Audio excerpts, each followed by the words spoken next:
Hello, everybody, and welcome to another professional interview. I am Derek Smith with the Private Investigation and Security Professionals Training Academy. And today I have another great interviewee with me that I want to introduce to you all. He's going to talk about his career, talk about the things that he's learned in his life that might help you with your career and things like that.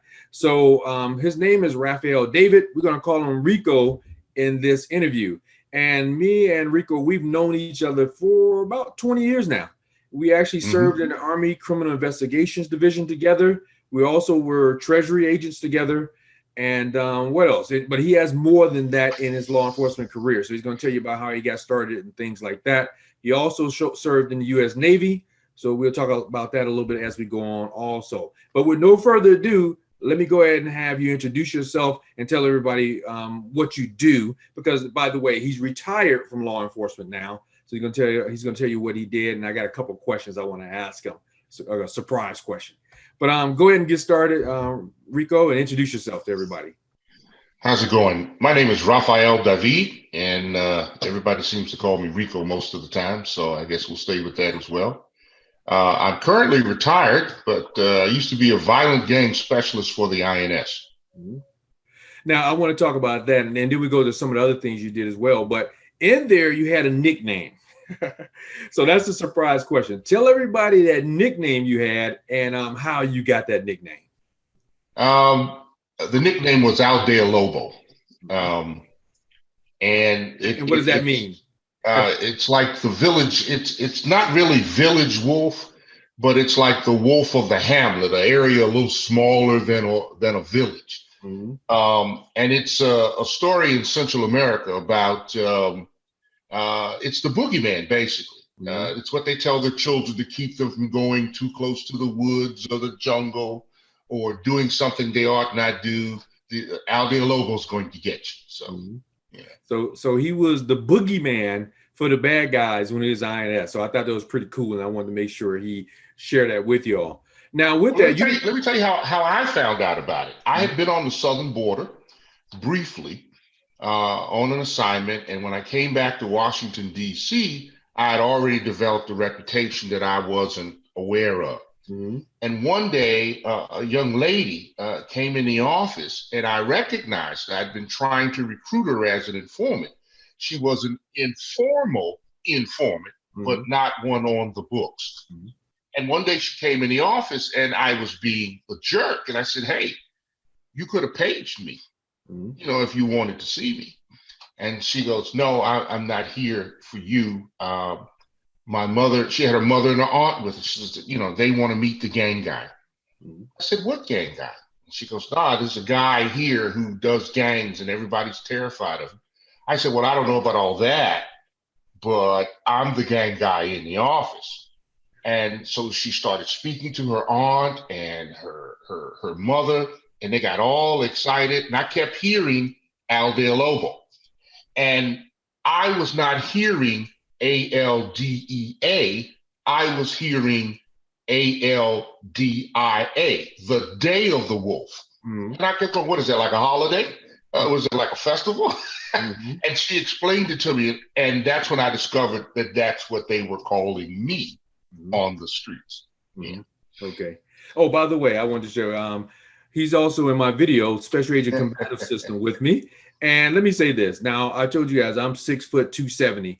And when you watch the video, he dwarfs me. So think about the wolf out there and this big guy, I'm 270, and he dwarfs me. Think about what they were seeing when he was coming up to him. And I saw some old pictures going back where he was in Mr. Universe type shape out there in the street doing his thing. So that was a pretty scary sight.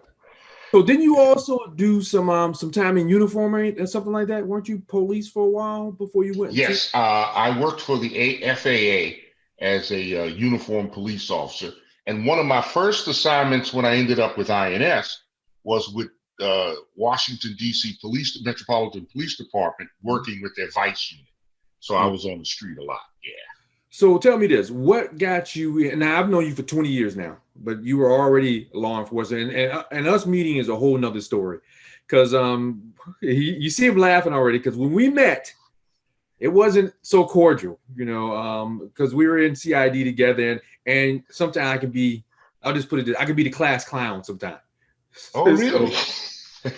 So he was, oh, let me say this, and he was also a philosophy major in college. Now he went ahead and did master's degree, I think MBA. He did the doctoral level degree, business, leadership, organizational leadership. But your bachelor's is in philosophy, right? Well, the bachelor's is in liberal arts, but I have a concentration in Asian studies, philosophy, and the classical Greek world. So when we were in our unit, he would talk about Greek mythology, philosophy, and things like that. And I'll just say I would clown him sometime. But you don't really want to clown a guy who outweighs you about 25 to 50 pounds for the most part. So we didn't hit it off that. I'll say, wouldn't it be fair to say we didn't hit it off that good the first little bit? Oh, I wanted to hurt you the first day. You wanted to hurt me for a while. I mean, we became very close friends because he found out that was just something I did on the side. But really, I was into schooling, and I turned out to be kind of a smart guy too, like him. So we hit it off and became good friends. We've been good friends ever since. Even if we don't talk every day, we pick up the phone. It's like we talked yesterday. So let me just say about that, and I won't tell the story, but he would ask, because I taught a lot of courses. I was just so annoyed with him. But you would ask some of the most probing, well thought out, detailed questions ever, and had some of the best answers. Because a good professor forces you to come up with the answers, or a good instructor, I should say. And you had some of the best. I was like, why do what is wrong with him? What's wrong with him? So he didn't know on the side that I was a college professor. Yeah. So now I have 9 college degrees. Back then I probably had about 5. Yeah, probably 6. Yeah. And we both were federal agents. So I would clown him sometime because you talk about the sword of Damocles coming down to strike you down, something like that. It went something like that. Hanging over your head. Yes. So we got deep sometime, and that's just the way it was. But we became good friends. So let me ask this though. What got you into the law enforcement field in the first place? I'm gonna let you answer that. I'm gonna give an answer to you that a buddy of mine gave on one of the other interviews, but go ahead. Well, I grew up in Washington, D.C. And at the time, Washington, D.C. was 70-some% Black, but our police department was like 85% white. Mm-hmm. They were there to maintain order. Mm-hmm. They were not there to protect or serve. Mm-hmm. And I had a great disdain for bullies. And my stepfather noticed that early in my development, pushed me towards specific martial arts. Mm-hmm. He didn't think boxing was sufficient for me. He knew I needed certain disciplines in my life. Mm-hmm. And it was a natural progression heading towards law enforcement. And the family mentor, who's gone now, Sergeant Major Bowers, said, I know what you want in life. And it was very interesting because I had no respect for him at all. Mm-hmm. Had no idea what a sergeant major dealt with on a regular basis on a base. And he looked at me and immediately and saw what he needed to see and what I needed to be successful. Mm-hmm. And I'll never forget that. And he sat me down one time and he said, what do you really want? And I said, I'd like to make sure people are safe and sound. Of course, he gave the standard Lou Gossett, an officer and a gentleman response. My mother wants to make sure people are safe. What do you want? Mm-hmm. And he led me in that direction. Mm-hmm. Okay. He led me in that direction. All right, I want to come back to something in just a few minutes, but I want to mention something I brought up in an interview I did before with Chuck Roberson, and I actually got it from you. I stole it from you. And I mentioned, he said because he was a natural protector and he wanted to, and that's why I got it. And I mentioned something you always say to me, and that's about the sheepdog. And the sheepdog is there to protect the sheep. And somebody got to be the sheepdog. You got your wolves, you got your sheep, and somebody got to be the protector. And I mentioned that in that interview that we're the sheepdogs. So, and that came from you. So elaborate on that just a little bit.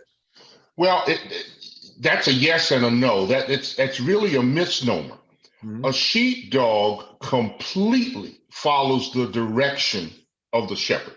Mm-hmm. I am a wolf who likes the sheep. So I decided to partner with the shepherd to protect the sheep. Okay. Because I knew there was nothing the wolf had on me.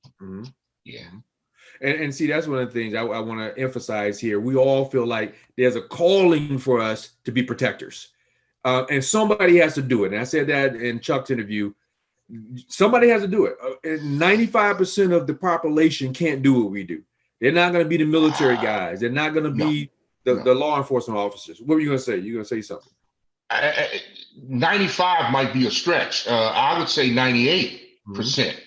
And keep in mind, everyone in the military does not fight. That's true.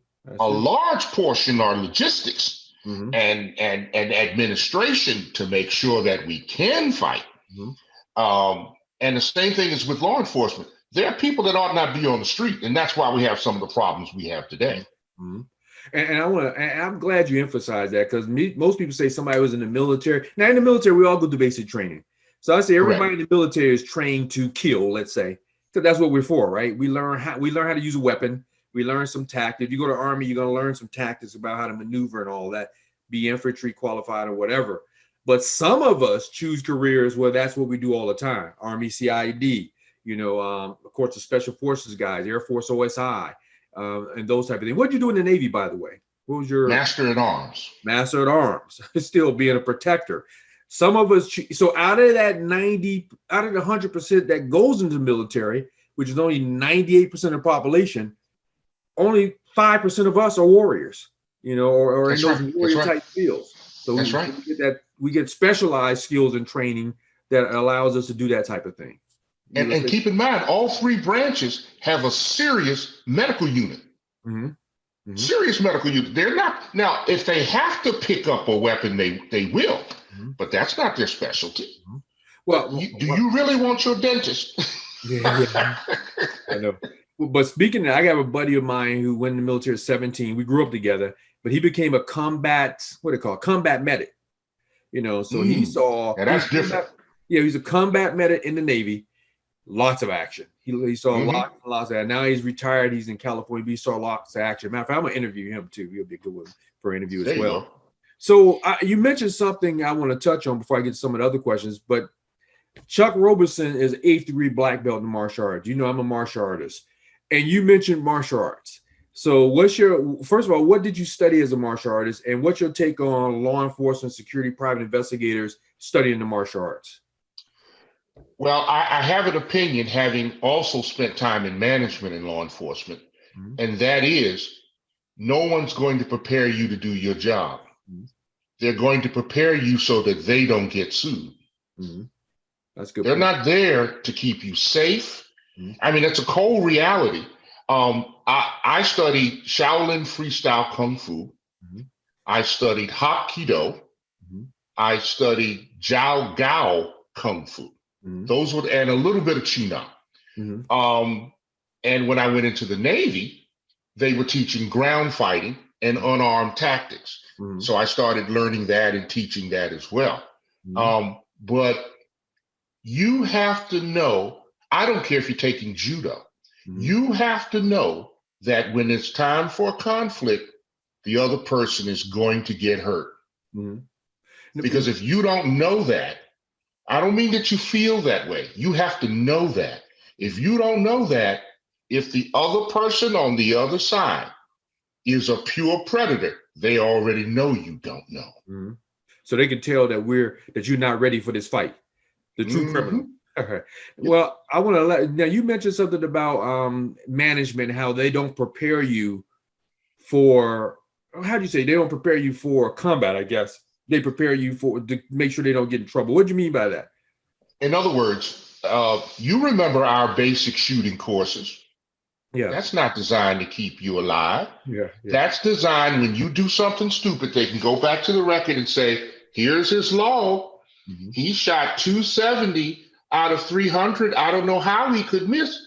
Well, he missed the 30. He missed, but it's there to protect them. We did all we could. And that's the whole purpose. Well, They're not designed to keep you from being sued or hurt. So you make a great point there. I talked about in another interview how, well, here's the thing. I'm gonna ask you your opinion on this. You always see people criticizing police shooting, saying, why didn't they shoot the gun out of his hand? Why didn't they shoot him in the arm? Why didn't they shoot him in the leg? Now you just said that we don't prepare folks to be. Everybody's not an expert marksman when they go through basic training, and most of them only qualify once a quarter or something like that. So what do you think when you hear stuff like that from civilians? First, I laugh, then I get angry. Oh, so talk about that. Well, first of all, I know you didn't know this because I haven't told you. I was top gun in my gun school in the Navy. I was the best shot. And my experience is that if you take 100 of your top shooters in law enforcement and military, 10 of them can do it consistently. One of them can do it under pressure. There you go. And these are the top shooters. The top shooters. Listen, I'm trying not to pee my pants. Yeah, exactly. Okay. Your bladder, all of a sudden, I gotta go. No, you don't have to go. That's called stress. So this is nonsense. They've watched so much TV and they think that people were so accurate in the Wild Wild West. They weren't that damn accurate. Right. Okay. They had long barrels on their guns, but they weren't that accurate. And under stress, that doesn't happen that way. I'm more concerned with the person who shoots unarmed people on a regular basis. I'm concerned about the law enforcement officer who's in fear of his life the moment someone's opens their mouth. I mean, if you're that afraid, you ought not be on the street. It's probably not for you. But I want y'all to take away from what he said, though. You can't, it's easy to backseat quarterback these incidents, but nobody's shooting. First of all, they don't train us that way, to shoot for the hand or to shoot the wound. Because if I shoot somebody in the arm, that means that person can still kill me and everybody I'm trying to protect. So we don't do that. But number two, even when we're just practicing, it's hard to shoot an arm or a leg. And now somebody's shooting back at us or coming at us with a knife or whatever. There's no way we're going to be able to shoot a weapon out of our hand or shoot someone in the leg. So I want you all to get that out of your head, number one. That's not going to happen. So, all right. So I know you're retired now, but is there anything interesting that you're currently working on or focusing? What's the next phase in your life for you? Well, I'm trying to be Sergeant Major Bowers for pay. I consult young men about making life changes. Most of them are in the worst of situations. And I try to be that alpha male. And it's always awkward when you call yourself a silverback. But I try to be that person in their life that doesn't want anything from them. Yeah, and people do need that alpha male. We joke about the wolf pack and all that, but people do need a good role model to follow. The military has a very interesting term for that. It's simply called leadership. Right. It's simply called leadership. Anyway, so I'm doing that. I'm finishing up a book. The editor isn't happy with my life story. So they want to highlight certain aspects. So I've got to make some revisions. Well, you got to make it movie worthy. You got to have all those action scenes in it, Oh, it's movie worthy now. And it's very salacious. Okay.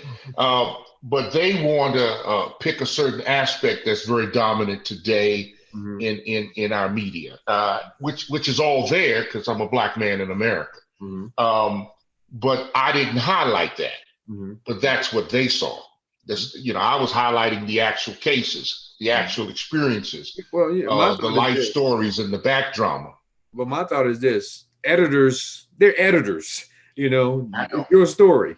I'm tempted to do it just like it is, and put it out there raw. I'd rather, in my personal opinion, and we're going to have these discussions in the next week, I'd rather put out a raw, true story or true depiction than to put out some fairy tale that's just not there.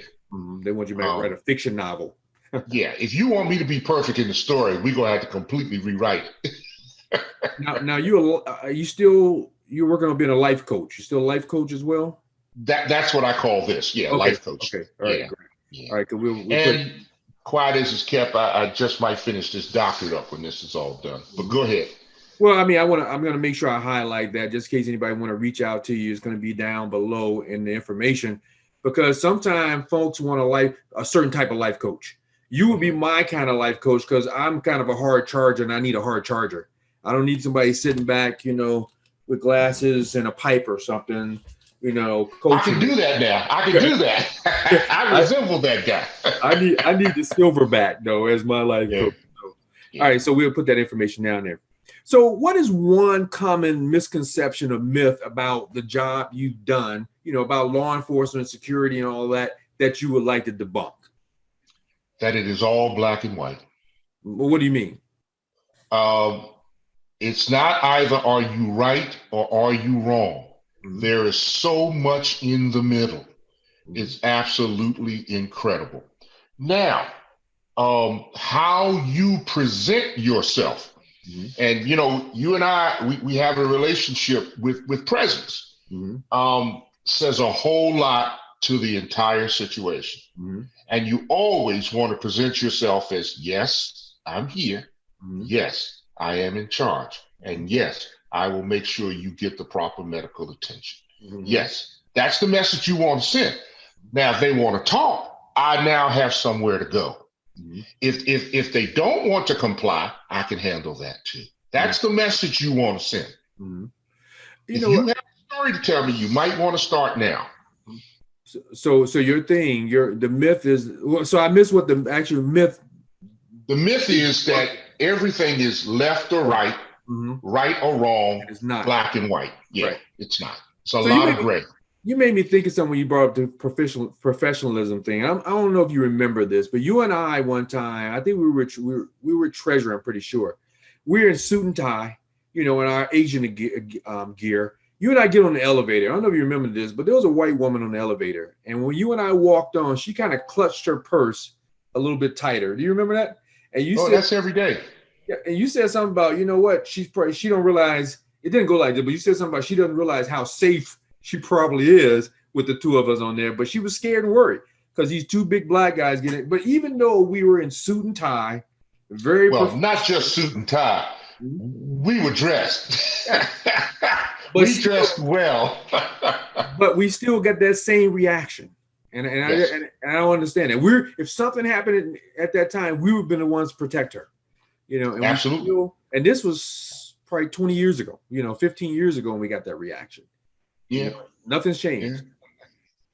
Yeah. I used to make it a habit of whenever I rode mass transportation, in many cases it was the subway, a couple of times it was the bus. Mm-hmm. I especially remember at an airport, I had to catch a shuttle. Mm-hmm. So basically it's a bus. We call it a shuttle.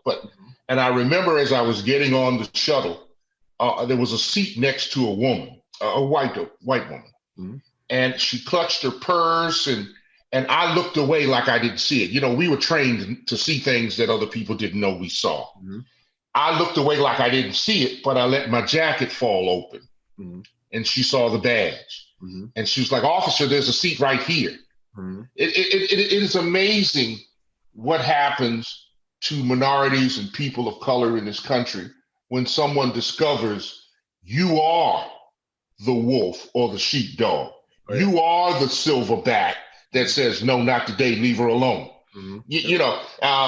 But the sad thing is they didn't see it before they saw the item or the accoutrement called the badge. Yes. And that reminded me of a story. I was getting on a plane one time flying somewhere on duty. And of course we were at jack and we were our gun. And I reached up to put my stuff in the overhead hanger. And the stewardess came, when I sat down, the stewardess came back to me and she leaned on whisper. She said, "Somebody just reported that you're carrying a gun." And I was happy. I said, "Tell them that's very good. I'm glad they let you know." Now, of course, the backstory is that, when we fly, we always go on first and introduce mm-hmm. ourselves to the pilot so they know I had a gun. But somebody saw a black guy with a gun on the plane, man, and now hopefully they would have done that with any color, any race. That would have, hey, somebody has a gun on the plane. But no. I'm sure seeing me with a gun on the plane, like, whoa. That guy has a gun. So I'm gonna ask you this now. You're done with your career, but throughout your career, how did you continue to learn in order to stay abreast of things that happen in our career, our industry, law enforcement, security, or whatever? What was your method of staying up to date, up to the minute, good with your skills and things like that? Well, what's interesting, clearly with fighting, I kept taking martial arts and I kept sparring with people. When it came to shooting, it's a story that's in the book, but I'll clean it up and make it really short. I knew a guy who had been in urban warfare throughout the world, taught me how to shoot. He didn't like me, but he couldn't get rid of me. So he became fond of me, kind of like a pet. And so he taught me to shoot, and he taught me tactics. And I've used them on many occasions, and it's kept me alive. Now, as it relates to law and keeping abreast of the community, I relied on local law enforcement, and I would hook up with intelligence. Back then, we just had gotten computers. So it's not like it is now. Somebody would send you an email with an intelligence report in it, and you would read what was going on throughout the country. But now, of course, it's a whole new world. It's a whole new world. But your education required you to go out and find these things if you wanted to be knowledgeable. And even taking college courses and things of that nature, you had to go out and find. And the military that's one thing the Navy and the military did for me. I was constantly going to schools in the Navy that my office would not send me to. And like you said, we couldn't Google back then. Now, I used to get something called IIR. It was an intelligence information report. We used to read those. Had to pass through. And so sometimes you had to get an informal one because your higher ups did not want other information going into other people's hands. It's not like it is now. Agencies didn't talk to each other at all. And I was fortunate because I can say this now, mine came out of the U.S. Marshal's office.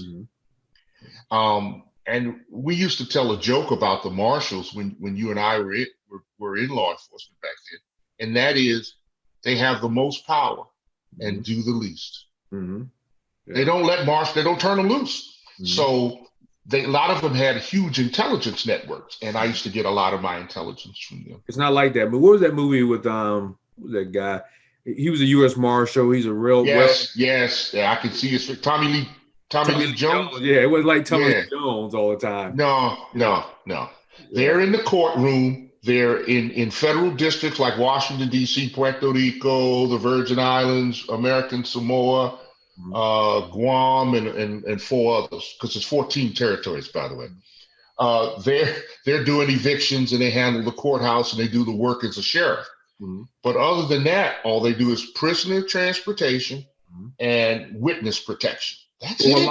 What a lot of people probably don't know is that a lot of agencies get their arrest authority and police powers by becoming U.S. Marshals, task force, deputy U.S. Marshals, deputy U.S. Marshals. So or have a marshal on your tech, or have a marshal on your tech. Back in the day, things have changed a little bit. But if you had a U.S. Marshal on your task force and an INS agent, you could do anything. You had all the power.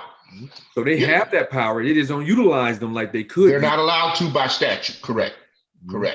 And unwritten. Someone said to me, I was taking a course somewhere, and they said, "Who can shoot into a crowd?" And nobody knew. They kept saying Secret Service. I said, no, U.S. Marshal is the only one that can shoot into a crowd. It's the only one that can shoot into a crowd with a sawed-off shotgun, I might add. So I want to take it back a little bit. What kind of training did you get for law enforcement? What's your law enforcement training back now? And not just the specialty classes, but start me with some academy. Like, what academies did you attend? And then what are some of the specialty training you got in your career? My first academy was the Federal Law Enforcement Training Academy in Glencoe, Georgia, also known as FLEXI. Back in, I would say, 83, 84. Was that police? Was that as police? Yeah, as a police officer. Yeah, as a police officer, which was an 8-week course. Mm-hmm. My second trip to FLETC was as a special agent. That was an 18-week course. Mm-hmm. Switched agencies. My next trip was a 7-week course as an immigration detention officer. Mm-hmm. Next course was 36 weeks as a bona fide special agent at the INS. Extensive training. Next course was 3 weeks as a journeyman in New Mexico. Next course was as a manager.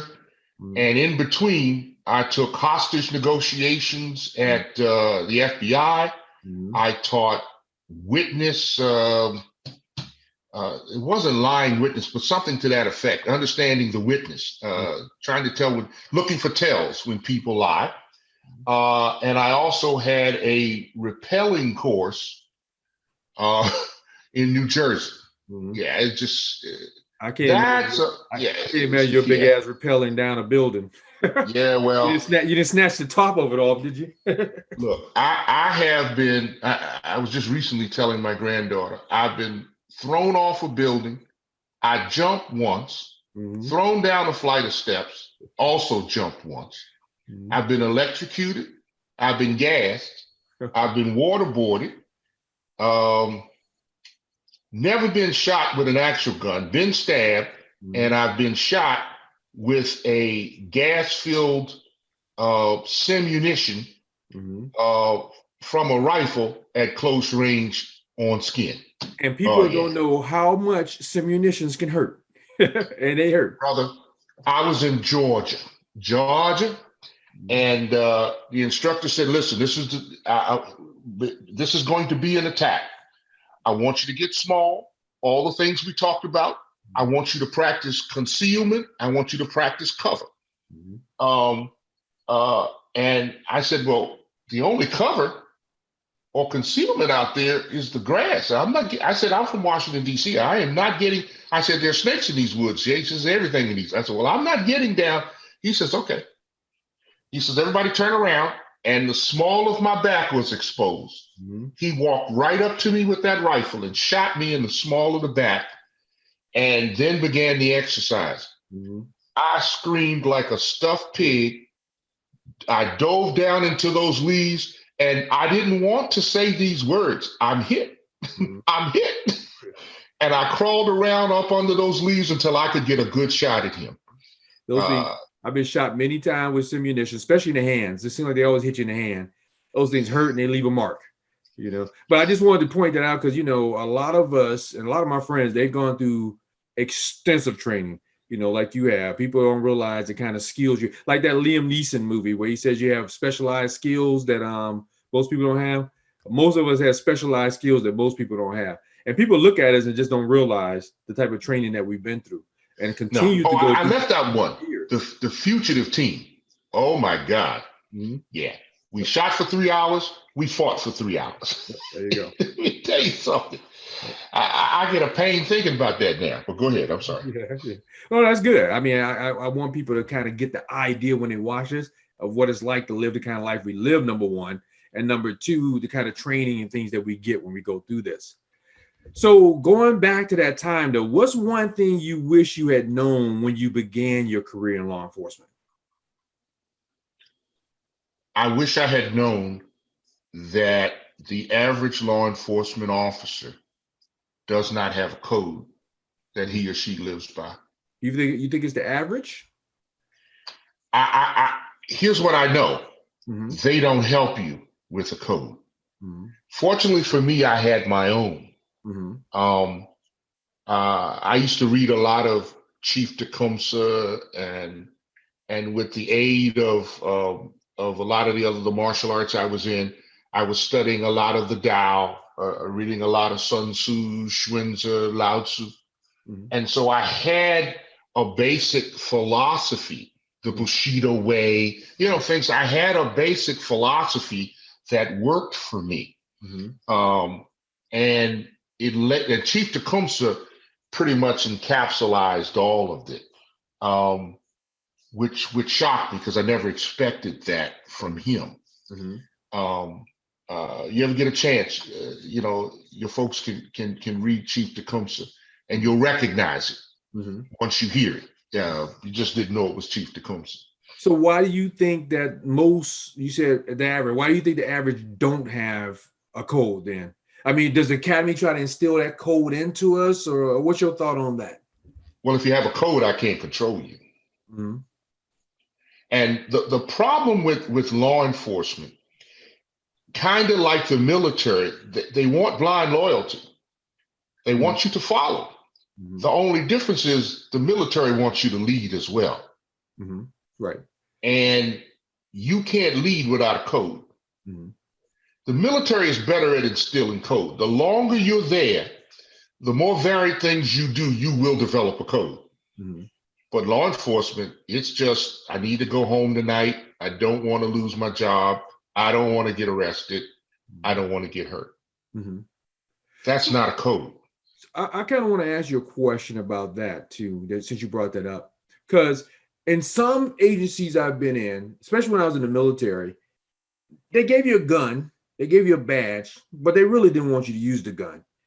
So and to me that, I was a firearms instructor at several agencies. To me, that kind of hurt us a little bit, because what you're thinking about when you pull your gun is internal affairs, or I'm going to be sued, or the chief is going to come down on me, or my agency is not going to support me. The bad guys think about taking you out, and we're thinking about the repercussions of that shooting. What's your thoughts on that? You think we hurt ourselves, or the agency hurt us? You think we're? Oh, sure. They're not. The agency's not trying to help you. They are trying not to be sued and not to look bad. You did say that earlier. They don't want a light shown on them that they're unprepared for. Mm-hmm. But I wasn't in that situation. As I recall a story where one of the senior agents came to me who never spoke to me before. Mm-hmm. And he said, I've been going over the records, and you're the only agent in here who does not have liability insurance. Mm-hmm. He said, why is that? And I said, well, I make the most arrests, so it's not because I don't go out on the street. He says, well, then why? I said, because I don't violate anyone's rights. Mm-hmm. I have no intentions of violating your rights. Mm-hmm. However, I'm not making the trip to the hospital unless I'm taking you for attention. Mm-hmm. I knew my job. I knew the law, and I did not rely on their teachings. Mm-hmm. I would go to, in most cases, most of my law enforcement career, the U.S. attorney made decisions. Mm-hmm. So I learned from them what their expectations of me were. That's true. Because I had no faith in my superiors. And I want to say, that's why, Go ahead. I want to say something about what you just said, though, because a lot of agents and a lot of officers don't realize this. So people go out and investigate a case, and I always say, I learned something in the military that I always stick with. It's called the elements of proof. And so I would talk to the attorney and say, what do you need to prove your case? That's it. Then that's it.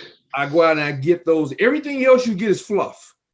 You just need to get, what do they need to prove their case? Those are the elements of proof. That's what they're going to present in court. And then that's what you need to know. And I think if people focus on that, even as a PI or law enforcement, I think you'd have a better investigation, better report, and a better outcome. You agree with that? Yes, the prosecuting attorney is going to ask you basic questions. What did you find? How did you obtain that information? Very important. Why is that and important? Yes. And so I didn't learn that from my agency. Mm-hmm. Oh, I learned, not to violate someone's Fourth and Fifth and Sixth Amendment right, but I did not learn how to obtain. Mm-hmm. I learned what the fruits of the poisonous tree was, but I did not learn how to obtain evidence. Give a brief, it's funny you bring that up. All the law enforcement people watching knows what that is, but tell us what fruit of the poisonous tree is, briefly. Fruit of the poisonous tree is basically you obtaining evidence wrongfully in violation of the law, mainly that person's rights. Can you give us an example? Yes. Traffic stop. You stop someone on the highway for a broken tail light. Whoopee. You approach the vehicle. you search the trunk, you pull the person out of the car and discover he or she has a weapon illegally. All of that is fruit of the poisonous tree. You had no right to search that trunk. So let me ask you this. So you search the trunk, you find the body, you find the gun, you find the blood, you find the cocaine, you find everything you need for your case. What happens because of that? It gets thrown out. Everything because because had you discovered, if it's determined you would have discovered it anyway, they might give you some leeway. But every time you do that, it leaves a stain on you. And I was determined when I walked in with a case of jaywalking, I wanted a federal prosecutor to fight over who was going to take my case. And that we build that reputation, giving the U.S. attorneys what they want. And a lot of people don't know that. Well, and that's a good point you make, because let me tell you all, U.S. attorney wants an easy case. U.S. attorneys want a slam dunk. They don't want it to be that hard. They want us to package it up nicely for them, and it's an easy case. So yes, they do depend on us to go out there and get that information to make it an easy case. Oh yeah. They want a very easy case. So based on all that experience that you have and everything, what advice would you give to someone who wants to enter the law enforcement profession? And I won't say PI or security, because you're a law enforcement guy. So the law enforcement profession, what advice would you give? Understand what the job entails. Is this what you want? Recognize who you'll be dealing with. And are you mentally prepared to do it? And are you willing to do what it takes to be successful? Because that's got a lot to do with it. You don't just go home because there's nothing else to do. You go home because you did the right things to keep yourself safe. And it's funny you said, because Chuck said the same thing. He said he wished he had spoken to older agents, people who had been around for a while, so he can truly understand what he's getting into. And although he's been in this field for 30 years now, he said he might not have done it had he done that. Now, he loves the field and he spent the time in it, but he said, but it took a toll. He was talking about the high divorce rates and all that. It does take a toll. And another good point you made, and even in the academy, I had people quit because of this. We have to be prepared to possibly take a life, and maybe take a bullet and things like that. Again, that goes to that 98%. 98% of people can't do that, or can't take a life, can't pull that trigger. I hate to say this. I've been in this since 17 years. I'll draw down and shoot you because I have to without a moment's hesitation, because we've been trained. You may have to be willing to break bones. You may have to inflict damage. Yes. Just going back to something you said, Sergeant Major Bauer said to me, he said, well, if you think you want to be in law enforcement, who do you want to work for? And I told him, he says, nope, all they do is handle drunks all the time. Next. I said, what about DEA? He says, oh yeah, DEA. If you're a DEA agent on Monday, you'll do drugs. On Tuesday, you'll do drugs. Wednesday and Thursday, you'll do drugs. Guess what you're going to do on Friday? Drugs. That's right. Yeah. He liked INS because every day was something different. It takes a long time to get to 20, 25 years doing the same thing every day. What do you think about that? Because Chuck talked about the toll 20 to 25 years take on a person in this field. What's your take on that? Well, some people say it changes you. I agree with that somewhat. And other people say it reveals who you really are. That's a good point to talk about that a little bit. Well, you said something earlier. I discovered early on I was a protector. So that's the direction I went in. When dealing with the violent gangs, here's what the gang members knew. I was going to ruin their day or save their day. And if I just wanted to roll through to talk, they were going to find the time to talk. I garnered as much respect as I did fear. People thought I was good at what I did, and they thought I belonged there. I really like that point you brought up. I have criminals who thank me that I got their case because they knew I was going to be fair. I was going to be impartial. I was going to, if I was going to prove just as hard, I was going to try just as hard to prove that they didn't do it as I would that they did. I didn't go in with the concept that that person's guilty and I'm gonna prove it. I went to the concept where the thought where I'm going to find out the truth, the facts, and if it proves he was there or not, it's the facts. Like they say, just the facts, man. So people are lucky to have people like you and I on their case, versus let's say a Mark Furman from what we hear, or whatever, somebody who's going to plant evidence on you. And that's why I think you said it can change you. One thing you said that it does take a toll on you after 20, 25 years. And me and Chuck said the same thing. It does change you. We become different people, for good or bad. I think in many ways it's good. In some ways it's bad because I don't trust everybody. I don't believe everything that comes out of your mouth. I have my suspicions about things. We become argumentative because we don't take everybody's bullshit at face value. So I think it does change us some good ways and bad ways. Well, you have to understand, and this job or that job teaches us there's a whole underbelly out there that 90% of America has never seen and never will, except the victims of it. Yep. Yeah. We did things, we went places, and I'm not talking about violating anybody's rights, and saw things that the average American never sees. Yep. We saw horror upon horror and still had to go home and help with homework. Exactly. I brought that up. I have seen every manner of death and everything that a person can probably do to another person. I've seen it. The chopped off heads, the stabbings, 13-year-olds stabbing somebody 50 times, whatever it may be. Sure. People will never see that in their life, and they shouldn't see it. They have to be folks like us who are willing to see it and deal with it, And there's so much depravity in this world. And I love how people say, that's just so amazing. Well, then you don't know history. It's always been here. From the beginning of time. And the person who has been depraved the most, when they see you coming, they know that you understand what they've been through. Doesn't mean I'm going to tolerate how you perform, but they know you know what they've been through. Yep. And there are people behind religious mantras that have no idea what's behind the curtain. I was talking to a young police officer the other day. He's been on the force 8 years now. He's ready to quit. And I'm in cybersecurity, so he was talking to me about getting cybersecurity training.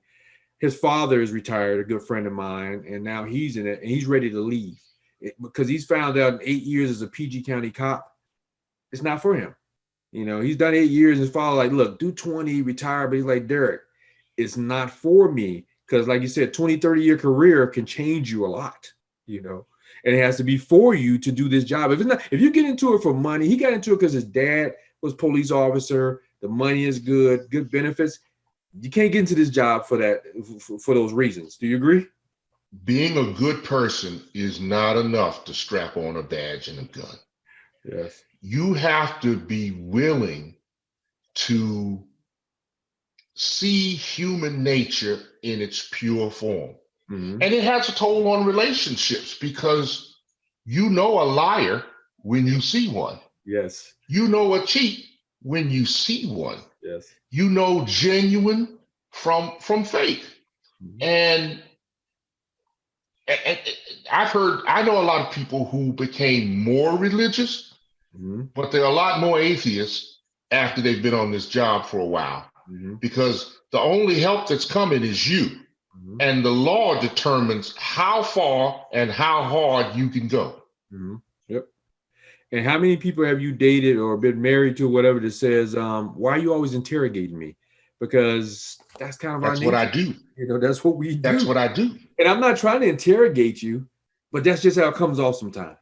If the information is not free flowing, how many interviews have you had that you had to ask questions? Almost all of them. Yep. And here's another thing, go along with that. And the first answer we get is usually going to be what? A lie. A lie. It's going to be a lie. So we have to get the answer. And if you want to be tactful or nice about it, it's at least a third of the truth. Yep. Yeah. We got to pull the rest out. So, Yes. so when you do that at work all day and you come home and you hear something from your child or your spouse or whatever, we do the same thing. Okay, I got kind of the story, but let me ask some questions to get the rest of this because there's always another side to the story. And every now and then you need to take and set your report aside and say, okay, this isn't all the story, but we'll come back to this. Mm-hmm. We'll come back to this and do some more investigating. And that's what happens when you're successful and you go into a high level courtroom situation. Mm-hmm. You're very prepared. You're always over prepared. Mm-hmm. Yep. And that's the thing, be over prepared. But that reminds me of a quick story. One of my early cases, this guy had burglarized a school. And I had him in and I'm doing the interrogation. I'm brand new. They send me, I'm the new agent.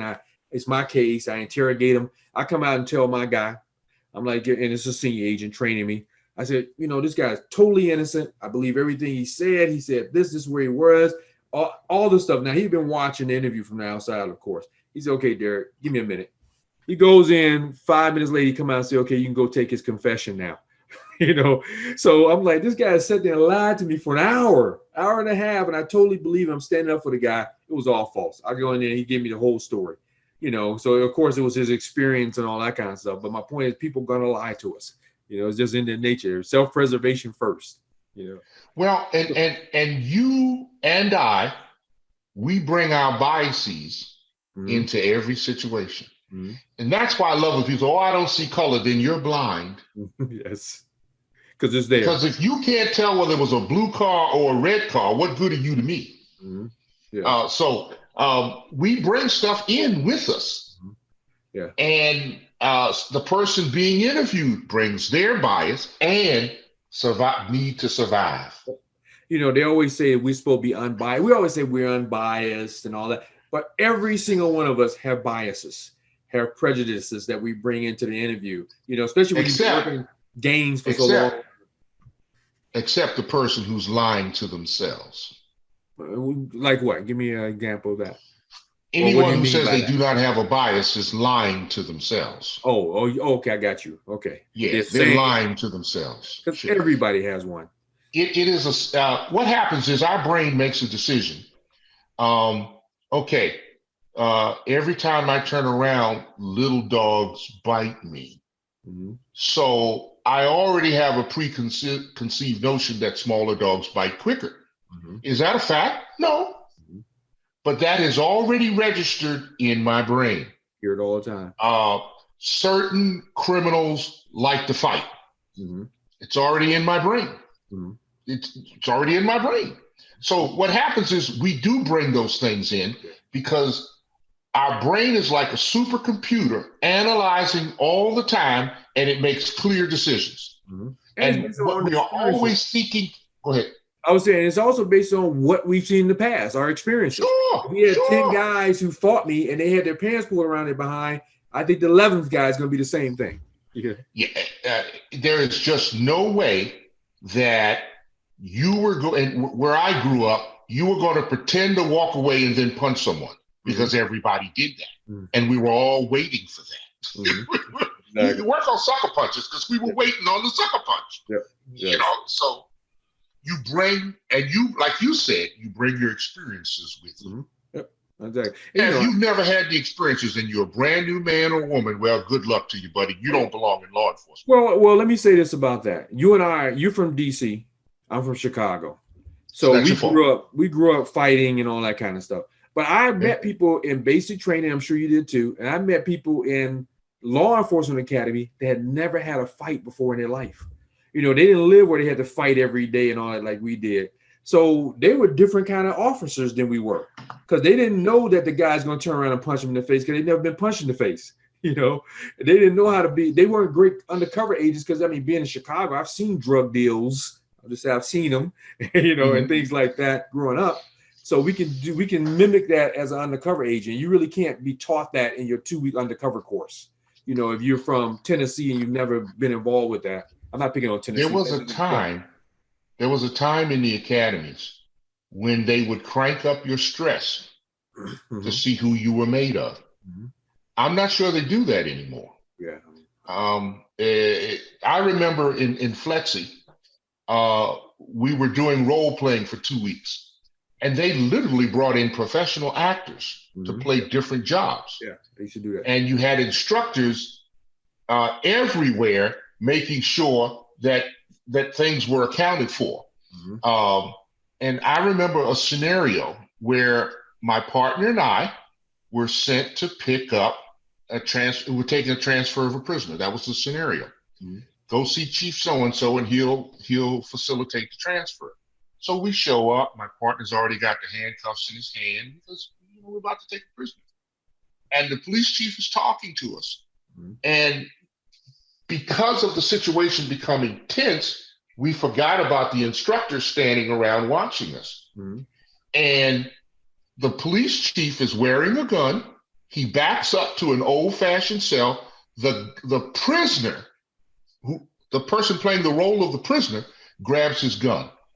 Well, in a stressful moment, you forget, your brain cannot distinguish whether this is real or not real.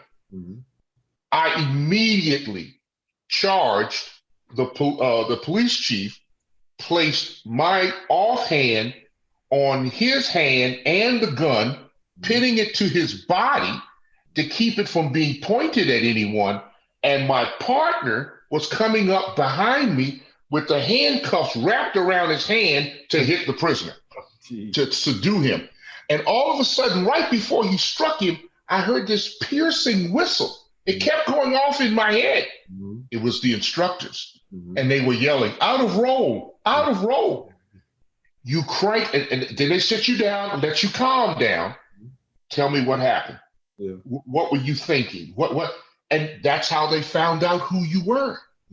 And people don't realize how intense our exercises really were. You forget that they're exercise and you treated them as a real thing because they put you into that kind of situation. Because matter of fact, we would have a whole week where we would just do, it's time to graduate. We do actual cases all week. And you're in intense situations, you're really reacting like you would probably react. It's quite the learning experience. So and let me tell you something. There are two things that you were in the Navy as well. There are two things everybody in the Navy can do. Fight fires. Fight fires and plug holes. Yes. We can plug holes. They put me in a water tank and I'm going, why should I take this seriously? And then the water's waist high. Oh, it's serious now. Your body doesn't care now. Your brain says, I don't know what you're doing, but you better start plugging them holes. Absolutely. There's no and guess what? All of a sudden, everybody starts working together. But see, I got 3 plugs, you got 3, you do 3. Now you're helping each other. Oh, yeah. When the water starts to rise, that was one of the sayings in the Navy, everything changes. Because you can drown in simulation. You can. So yes, you can. You want to get this done. And all of us were firefighters. We all went through firefighter training because there's no That's fire right. department That's right. on the ship. You can't stand around talking about it's not my job. You better put that fire out or this thing gonna sink. So I'm gonna change gears to just a little bit. And in your law enforcement career, looking back, what would you say is your biggest failure and what did you learn from it? It could be any incident that occurred in your career. My biggest failure was when I learned that the law had not accounted for everything. And what do you mean by that? I was lured into a situation where I arrested the wrong person. And I literally destroyed her life. I was on the precipice of destroying her life. And there was no way for me to fix it legally. I had to go to the attorneys and ask them how I could have her case held in abeyance forever. And of course, the assumption was, okay, are you having a liaison? No, and I explained, I just ruined her life. And then I had to find a way to make her functional because I had just taken her immigration status. So I had to now turn her into an informant. And I gave her the DEA, who gave her back. Said, this woman's no good undercover. She's too green. She's too innocent. They said, they'll eat her up. So I was able to hold, go ahead. If she was innocent in the first place, why was she just found innocent and let go? Because everything had already transpired as far as immigration law? Doesn't happen that way. Okay. She was a student And she had just graduated from a very prominent university, but the summer had occurred, and she's not still a student if she's not in school. Student But school visa doesn't start until the fall. No more student So visa. when I encountered her, I interrupted everything and it could not restart. Okay, gotcha. Oh, dude, it was, and her life was over. It was over. And she was from a country where a woman could not return. Oh, it was bad. It was bad. So what'd you learn from that? The law is not what it is purported to be. Okay. So it lacks perfection, and it certainly lacks humanity. Yeah. Well, it's not fair. Yeah. It's funny you say that, because one of the things I was always told as law enforcement was never apologize. So even when I made a mistake, I was not to apologize. And our reasoning for that was that, liability and all that. If you say you're sorry, that means you made a mistake. That means they can sue us, sue the government or whatever, or sue the agency and say he admitted to his mistake. So we can never say you're sorry. But I sure wanted to say I'm sorry a couple of times. I fixed the problem. She ended up being a very good dentist, had her own business and everything. So it worked out. But the point was, the law didn't care. No one in my chain of command cared. I had to figure it out. And I almost got jammed up when it came time for her citizenship. She married a U.S. citizen down the road, and no one could explain what happened. And by then I was already gone. But yeah. Okay. Well, this has been very interesting. Hopefully the folks that's watching will find it very interesting. I do have one more question for you. Sure. That question is, if you could step into my shoes, and I ask this to everybody, what would you have asked yourself that I didn't ask? What would you like to leave people with? Was it worth it? What do you mean? If I were you, I would ask me, was what I did and what I sacrificed worth it? And your answer would be what? Yes and no. It was worth it because I'm proud of the things I accomplished. I'm disappointed in the things I did not.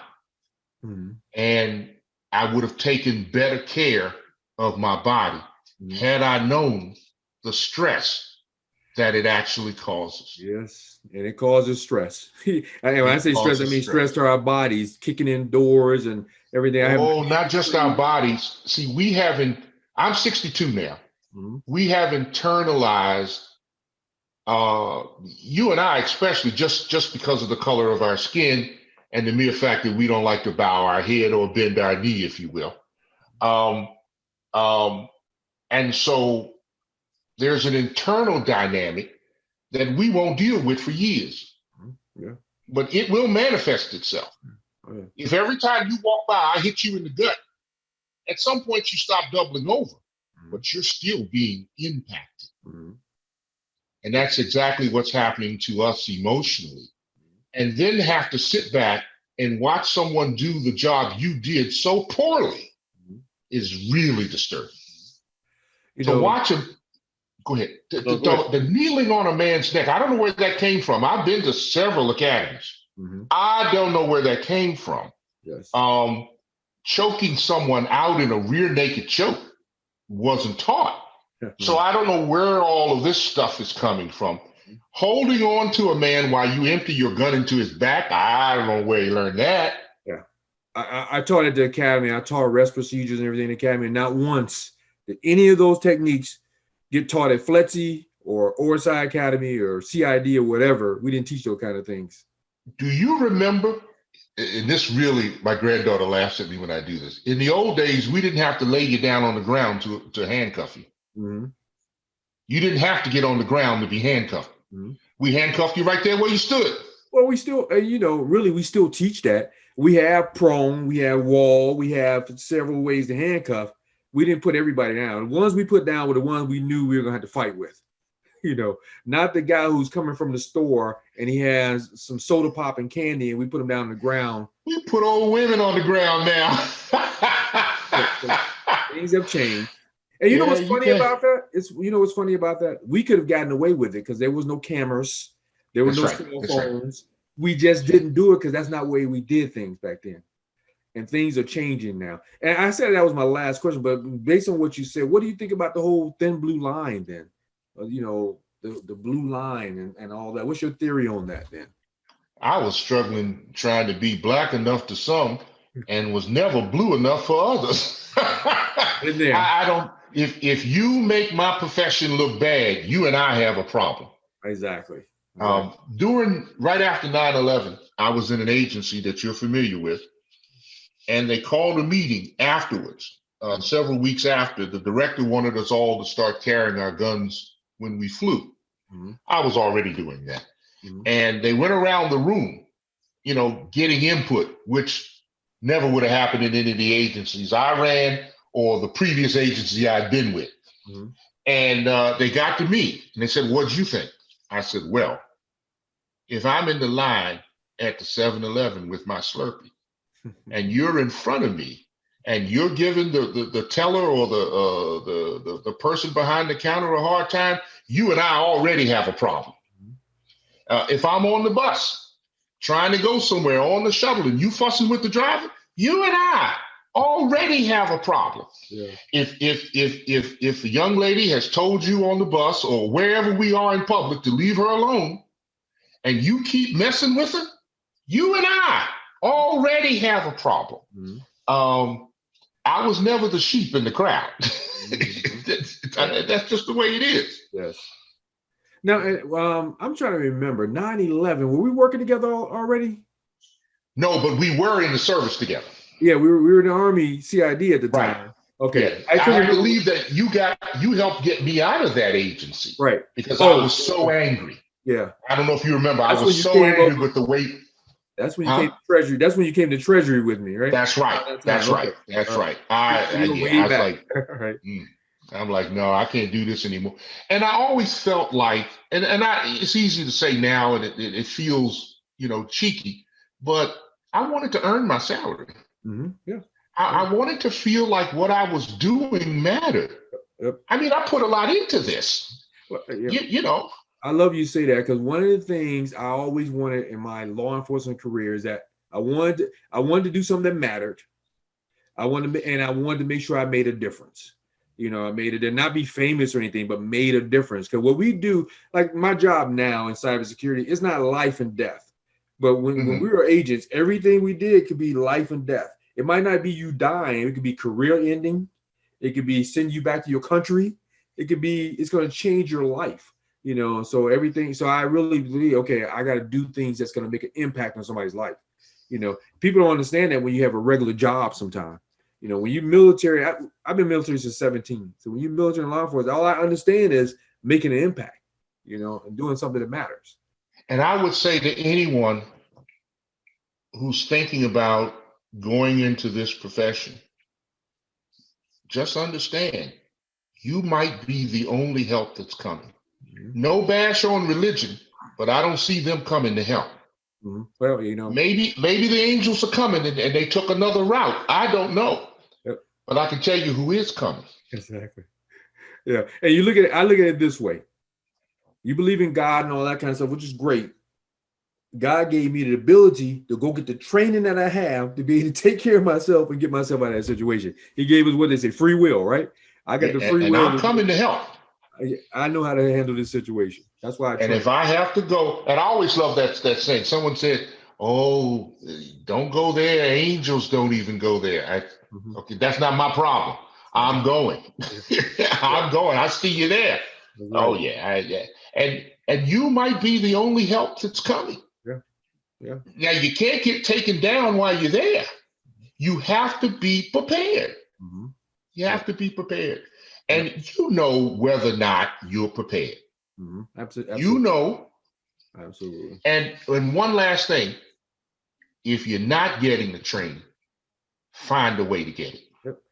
You said earlier, don't depend on your department, agency, whatever, to get you the training. No. They're going to give you what they need to give you to protect the organization and to learn the basics. Mm-hmm. We became martial artists not because our agency told us to go be martial artists. You get a little bit of defensive taxes at FLETC, a little bit. But just enough to get you hurt. That's enough to get you hurt. we take it upon ourselves. Like I shot every month. You know, I train. I went to course and paid for myself. You got to take that upon yourself. All right, man. I have taken enough of your time. I really appreciate it. I hope everybody watching really appreciates the wisdom that you've given us today and what you dropped for us. You do life coaching and things like that. Would you like to leave any information where viewers can connect with you or contact you? Yes, I'm on LinkedIn. Okay, well, how do they find you on LinkedIn? And I'm going to put it down below, but how do they find you on LinkedIn? It's probably Raphael David. And I'll put the link down below in this video when we all finish. Yeah. All right, man. So again, thank you very much. Oh, man, good seeing you again. Well, that's it for this video, folks. If you want to learn more about private investigation or become a private investigator, check out my Private Investigator career course at privateinvestigationsacademy.com. It is jam-packed with 35 lessons on everything you need to possibly know to be a private investigator. And by the way, when you get my course, you also get a free vacation to one of 51 available locations, and I have a 3-payment plan available. So again, check out my PI career course at privateinvestigationsacademy.com. I'll see you on the next video.